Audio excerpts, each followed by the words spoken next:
ખાસ ખાસ ખાસ તમારા ફેમિલી બાળકો સાથે તમે ખાસ ને ખાસ જોજો એ મારી નમ્ર વિનંતી છે. તમારા બાળકો માટે છે, એથી કરીને તમારા બાળકોને સારા વિચાર મળે. ખાસ મારી નમ્ર વિનંતી છે. આપણે પહેલાં લેશું ત્રિકાળ સંધ્યા. તમારા બાળકો માટે મેં સ્પેશિયલ બનાવ્યું છે, એ તમારા માટે. દાદાના વિચાર મળે ને એટલા માટે. દાદાના વિચાર જો તમે દાદાના કેન્દ્રમાં મોકલશો ને તો તમારા બાળકોને એટલા સરસ વિચાર અને સારા સંસ્કાર મળશે કે વાત જ જવા દો. આપણે પહેલાં દાદાની ત્રિકાળ સંધ્યા લેશું. પહેલાં સવારે ઉઠતાનો અને ભોજનનો અને સૂતી વખતેનો.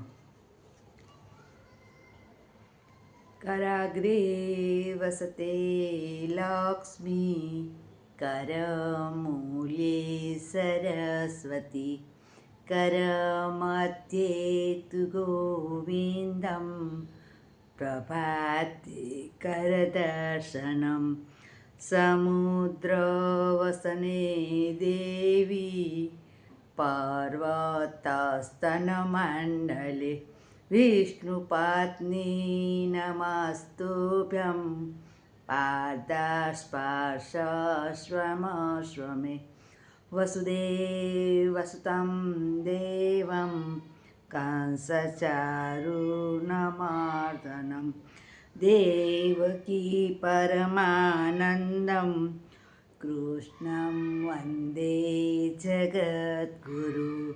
હવે આ છે ભોજન કરતી વખતેનો શ્લોક છે, તો એ પણ આપણા બાળકોને ખાસ આપણે બોલાવશું.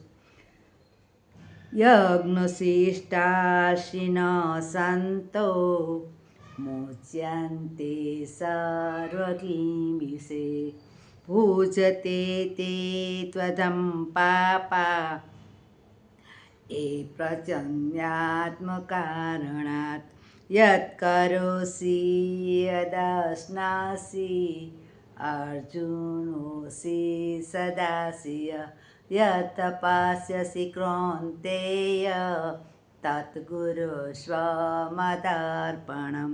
અહં વૈશ્વાનરો ભૂત્વા, પ્રાણિના દેહમાશ્રિતં, પ્રાણાપ્રાણસમાયુક્ત, પચ્યામં ચતુર્વિધમ. ઓમ સહનાવવતુ સહનો ભુનક્તુ, સહવીર્યં કરવાવહે, તેજસ્વિનાવધીતમસ્તુ મા વિદ્વિષાવહે. ઓમ શાંતિ શાંતિ. ઓમ સહનાવવતુ સહનો ભુનક્તુ, સહવીર્યં કરવાવહે, તેજસ્વિનાવધીતમસ્તુ. ઓમ શાંતિ શાંતિ શાંતિ. આ છે સાંજે સૂતી વખતેનો શ્લોક. કૃષ્ણાય વાસુદેવાય, હરયે પરમાત્મને, પ્રણતક્લેશનાશાય, ગોવિંદાય નમો નમઃ.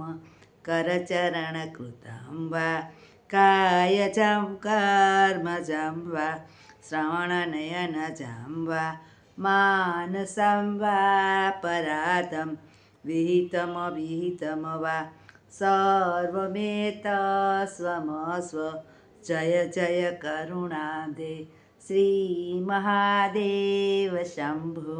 ત્વમેવ માતા ચ પિતા ત્વમેવ, ત્વમેવ બંધુ ચ સખા ત્વમેવ, ત્વમેવ વિદ્યા દ્રવિણં ત્વમેવ, ત્વમેવ સર્વં મમ દેવ દેવ, ત્વમેવ સર્વં મમ દેવ.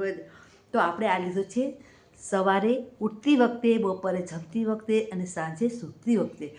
આ શ્લોક તમારા બાળકોને તમે ખાસ તે ખાસ વચાવશો, મારી એવી નમ્ર અપીલ છે. અને તમારા બાળકોને બની શકે તો દાદાનું કેન્દ્ર શનિવારે હોય છે, અને આપણા વડીલોનું, જો હું અહીંયા દૂર વહી ગઈ છું એટલે હું કેન્દ્રમાં નહીં જઈ શકતી, તો તો વડીલોનું હોય છે, સોમવારે હોય છે, જો ટાઈમ ફેર હોય તો ભલે, તો હું તમને પાછું બીજી વાત જણાવીશ.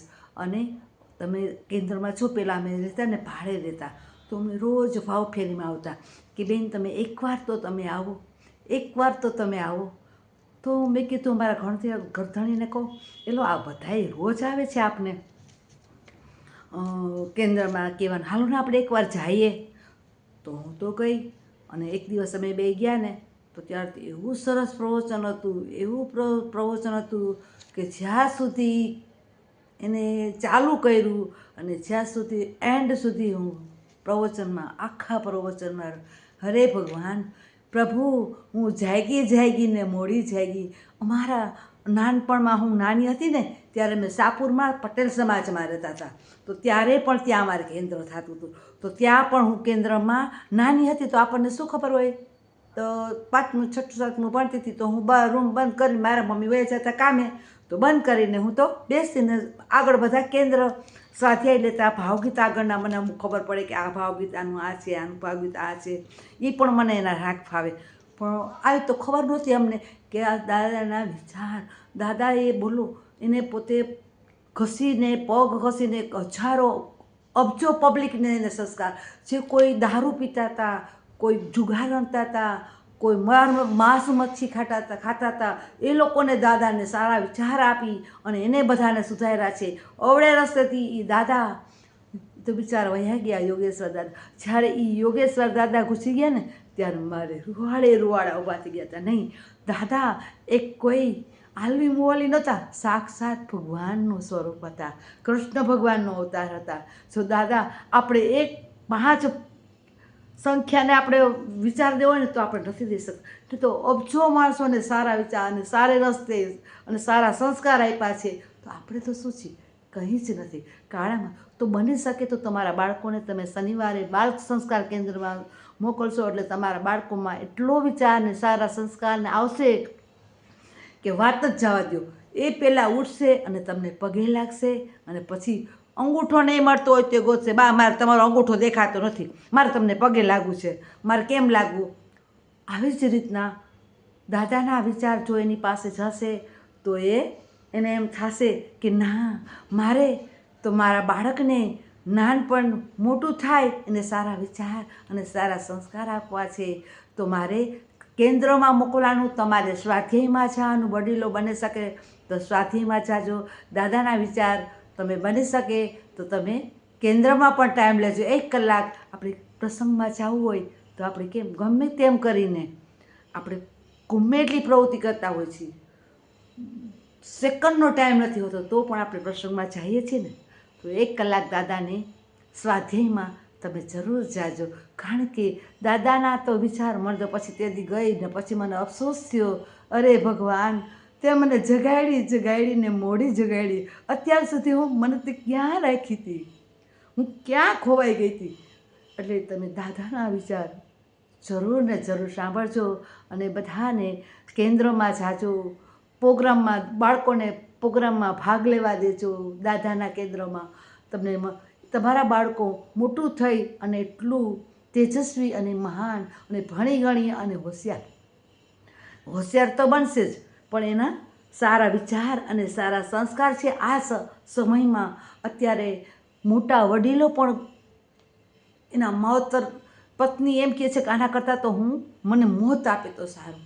એટલે બાળકો પણ અવળે રસ્તે હોય છે, તો મા પછી એને વારી શકતી નથી. તો તમને મારા મિત્રોને ખાસ નમ્ર વિનંતી છે કે તમે દાદાના કેન્દ્રમાં અને બાળકોને બાળ સંસ્કારમાં મોકલજો. જો પહેલાં શનિવારે હતું, અત્યારે ટાઈમ ફેર્યો હોય તો મને ખબર નથી, અને કદાચ ને એવું લાગશે તો ફરીવાર હું તમને ટાઈમ જાણી કન્ફર્મ કરી અને પાછું બીજી વાર તમને કન્ફર્મ ટાઈમ આપીશ. મોટા વડીલોનો ટાઈમ લગભગ સોમવારે છે, જો મંગળવારે નાથી હોય તો કંઈ ખબર નહીં, લગભગ તો સોમવાર છે જ ને. તોય છતાં તમે પૂછી લો કે દાદાનું કેન્દ્ર ક્યાં થાય છે. અરે દાદાની કેસેટ તમે સાંભળો ને, એની કેસેટ સાંભળવા પણ જરૂર જાજો.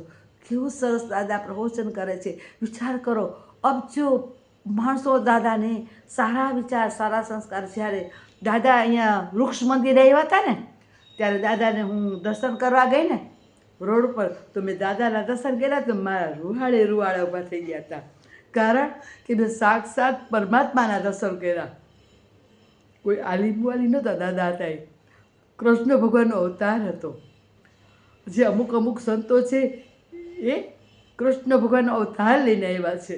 તો તમને ખાસ નમ્ર વિનંતી છે કે તમે દાદાના વિચાર બને ત્યાં સુધી તમારા બાળકોને ફેમિલીમાં બની શકે તો ઘરે કેસેટ લાવીને ઘરે સાંભળજો, એવી મારી નમ્ર વિનંતી છે.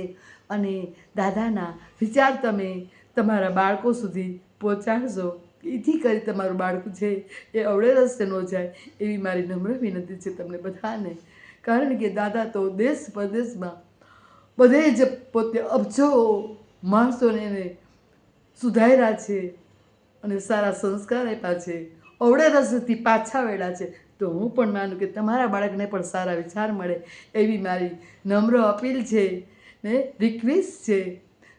ખાસ ને ખાસ તમારા બાળકો અને ફેમિલીમાં તમે સ્વાધ્યાયમાં અને કેન્દ્રમાં જાઓ, એવી તમને મારી નમ્ર વિનંતી છે.